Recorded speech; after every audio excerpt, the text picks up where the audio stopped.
Okay, we will continue with the lesson. Last portion, slush. The slush gathered in the house. The slush gathered in the house is full of obscure memories. It has now become solid. We see fields, paddy, pond, and lily and blue flowers in the harvested fields. Children are racing to gather flowers. Little flower baskets hanging from their necks. Parrots look like flying green coral leaves. Yellow butterflies fly about as if on fire. The high noon is tranquil and cows are grazing. In the dawn, we see men and bulls ploughing and dark hands sowing seeds.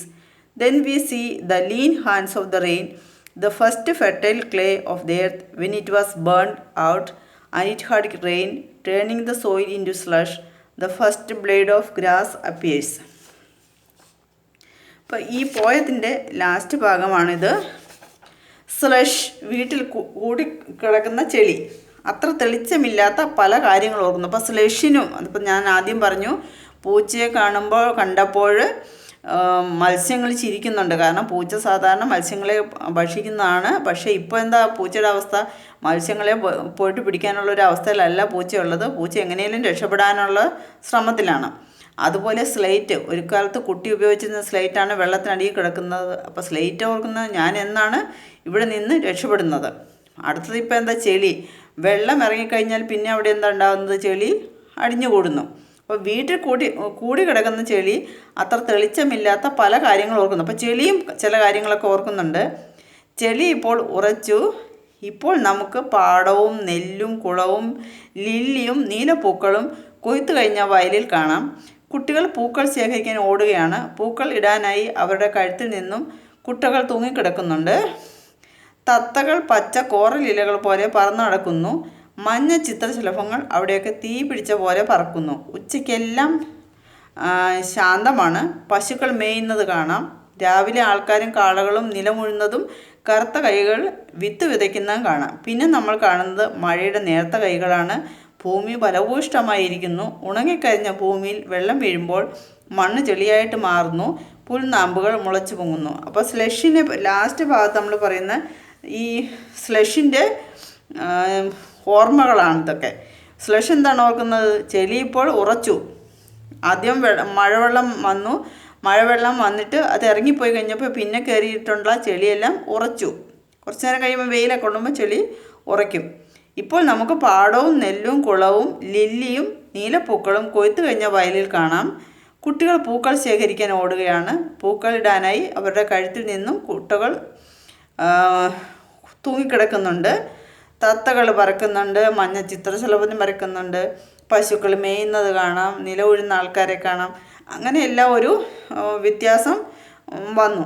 അപ്പം എല്ലാം മോശമായ സമയം കഴിഞ്ഞാലും എപ്പോഴും നമ്മൾക്ക് എന്താ പ്രതീക്ഷിക്കാവുന്ന ഒരു നല്ല സമയം പ്രതീക്ഷിക്കാം. ഒരു വെള്ളപ്പൊക്കം ഉണ്ടായി 2018. ആ സമയത്ത് വെള്ളം ഒരു അതിഥി എന്ന് പറയാൻ പറ്റിയില്ല. ഒരു പെർമിഷൻ എടുക്കാതെ, ഒരു അനുവാദം എടുക്കാത്ത ഒരു അതിഥി പോലെ കയറി വരുന്നു. സാധാരണ നമ്മൾ സാധാരണ നമ്മൾ അറിയുന്ന ഒരാളാണ് വീട്ടിലേക്ക് കയറി വരുമ്പോൾ പെർമിഷൻ ഒന്നും വേണ്ടല്ലോ. അതുപോലെ കയറി വന്നു.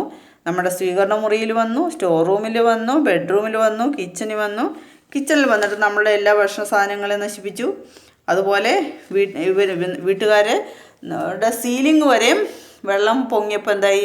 അവിടെ നിന്ന് അവർ രക്ഷപ്പെടാനായിട്ട് ശ്രമിച്ചു. അപ്പോഴെന്താ, ഒരു വീട്ടിൽ 3 ഉണ്ടായിരുന്നു. ഒരു അമ്മയും ഗർഭിണിയായ മോളും ഒരു മോനും ഉണ്ടായിരുന്നു. പക്ഷേ അവർ തമ്മിലൊരു അടി. കാരണം ഒരാൾക്ക് മാത്രമേ ബോട്ടിൽ കയറാൻ പറ്റുള്ളൂ. അപ്പോൾ ആര് കയറും എന്നുള്ളൊരു കൺഫ്യൂഷൻ. പിന്നെ ഒരു പൂച്ച ഉണ്ടായിരുന്നത്. പൂച്ച എന്താ, മീനുകൾ പൂച്ചയെ ഇക്കിളിട്ട് പരിഹസിക്കുന്നതാണ് നമ്മൾ പിന്നെ കാണുന്നത്. പിന്നെ സ്ലേറ്റിൻ്റെ കാര്യം പറയുമ്പോൾ സ്ലേറ്റ് ഓർക്കുന്നതാണ് ഈ അക്ഷരങ്ങൾ നക്ഷത്രങ്ങളെപ്പോലെ തിളങ്ങുന്ന ഒരാകാശം, അത് സ്വപ്നം കണ്ടുകൊണ്ടിരിക്കുകയാണ്. പിന്നെ നമ്മൾ അഴിഞ്ഞുകൂടിയ സ്ലഷിനെ പറ്റി പറയുന്നുണ്ട്, ചെളിയുടെ പറ്റി പറയുന്നുണ്ട്. അപ്പോൾ ഈ പോയത്തിൻ്റെ മൊത്തം സമ്മറിയിൽ എന്താ കാണുന്നത്? Water comes in like a long non neighbour as we watch. It comes through the gate to the courtyard and from the step to the corridor. അതങ്ങനെ കയറി വരികയാണ്. ഗേറ്റ് കടന്ന് ഉള്ളിലേക്ക് വരുന്നു, ആ സ്റ്റെപ്പ് കിടക്കുന്നു, പിന്നെ നമ്മുടെ കോറിഡോറിലേക്ക് കിടക്കുന്നു. From the drawing room it goes to the store room. Drawing റൂമിൽ കയറുന്നു, പിന്നെ സ്റ്റോർ റൂമിലേക്ക് പോകുന്നു. Without even telling us its name. ഞാൻ ആരാണെന്ന് ഒന്നും ഇൻട്രൊഡ്യൂസ് ചെയ്യുന്നൊന്നുമില്ല, പറയുന്നൊന്നുമില്ല, ഞാൻ എന്തിനാ വന്നതെന്നും പറയുന്നില്ല. Even forgetting it is a river, the water tells the inmates of the house who were stricken with fear that it does not find any other place to go. അപ്പോൾ അവിടെ പേടിച്ചരണ്ട് നിൽക്കുന്ന ആൾക്കാരോട് എന്താണ് വെള്ളം പറയുന്നത്? എനിക്ക് പോകാൻ ഒരു ഇടമില്ല, അതുകൊണ്ടാണ് ഞാൻ ഇങ്ങോട്ട് കയറി വന്നത്. Then it goes to the bedroom and lies down behind the open door as if it taking a siesta. Then it slowly wakes up, it straightens its back and scares the residents with its exposed muscle. അതങ്ങ് ഉയരാൻ തുടങ്ങി. വെള്ളം വീടിനുള്ളിൽ കയറി. ആദ്യം കുറച്ച് വെള്ളമില്ലായിരുന്നു, പിന്നെ അത് നമ്മുടെ സീലിംഗ് വരെ എത്തിപ്പെട്ടു. അത് കഴിഞ്ഞപ്പോഴത്തേക്കും ആൾക്കാർ പറഞ്ഞു, ഇനിയിപ്പോൾ നമുക്കിവിടെ വീട്ടിൽ നിന്നിട്ട് രക്ഷയില്ല, നമുക്ക് ഇവിടെ നിന്ന് രക്ഷപ്പെടാം. പിന്നെ അവരവിടുന്ന് രക്ഷപ്പെടുന്നതായിട്ടാണ് കാണുന്നത്. പിന്നെ the flood makes the people selfless and fearless. പക്ഷേ ഇതിൽ നിന്ന് എന്താണ് നമ്മൾ പഠിക്കുന്നത്? ഈ വെള്ളപ്പൊക്കം നമ്മളെ ഒരു സെൽഫ്ലെസ്സും ആക്കി, ഫിയർലെസ്സും ആക്കി. നമുക്കിപ്പോൾ ഭയമില്ലാതെ ഉള്ള ഒരു ജീവിതം ജീവിക്കാനായിട്ട് നമ്മളെ പഠിപ്പിച്ചു. അതുപോലെ മറ്റുള്ളവരെ സഹായിക്കണം എന്നുള്ള ഒരു ബോധം നമ്മുടെ മനസ്സിലുണ്ടാക്കി. It is very true to say that the flood makes the people selfless and fearless.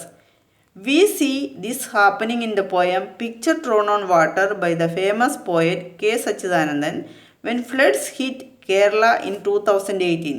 2018 ഈ വെള്ളപ്പൊക്കം. ഇതിനെപ്പറ്റിയുള്ള കവിത എഴുതിയത് കെ സച്ചിദാനന്ദൻ എന്ന അദ്ദേഹമാണ്. ആ കവിതയുടെ പേരാണ് പിക്ചർ ഡ്രോൺ ഓൺ വാട്ടർ. അതിൽ നമ്മൾ കാണുന്നത് മനുഷ്യരെങ്ങനെയാണ് സെൽഫ്ലെസ് ആയത്, എങ്ങനെയാണ് ഫിയർലെസ് ആയത്. When the government alone could not handle the situation. ഇപ്പോൾ എന്തെങ്കിലും ഒരു വലിയൊരു പ്രശ്നം വരുമ്പോൾ, ഒരു നാച്ചുറൽ കലാമിറ്റി വരുമ്പോൾ, ഒരു പ്രകൃതിയിലുണ്ടാകുന്ന ഒരു വിപത്തിനെ ഫേസ് ചെയ്യാൻ അല്ലെങ്കിൽ അതിനെ നേരിടാൻ ഗവൺമെൻറ്റിന് മാത്രം സാധ്യമല്ല. അതിനെന്താ വേണം? എല്ലാ ജനങ്ങളും ഒന്നിച്ചു നിൽക്കണം. അവർ സ്റ്റഡി ഫിഷർമാൻ വോളണ്ടിയർഡ് ടു ഹെൽപ്പ്. നമ്മൾ കേട്ടിട്ടുണ്ട്, അന്ന് മത്സ്യബന്ധനത്തിന് പോകുന്ന ആൾക്കാരാണ് ബോട്ടും കൂടെ കൊണ്ടുവന്ന് എല്ലാവരെയും രക്ഷപ്പെടുത്തിയിരുന്നത്. They went in their fishing boats to rescue people who were stranded in their homes because of the flood.